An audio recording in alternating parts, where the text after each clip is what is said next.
ఎట్లా ఏదో ఒకటి లైట్గా సార్, లైట్గా. ఓకే సార్, లైట్గా. సౌండ్ ఓకేనా? Okay sir. అందరికీ నమస్కారం. మెగా విక్టరీ ఫ్యాన్స్ అందరికీ ఎక్కడ సౌండ్ ఏది? మెగా ఫ్యాన్స్ సౌండ్ ఎక్కడ? సౌండ్ ఎక్కడ? అక్కడ వినాలి.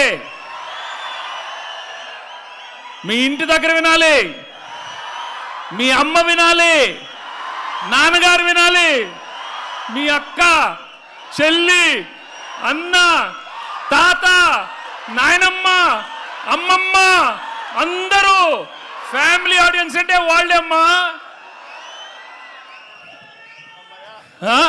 ఇప్పుడు కొంచెం నిజంగా ఈరోజు it's been a wonderful experience for me to work with Chiru sir. మామూలుగా లేదు, అంటే ఆయన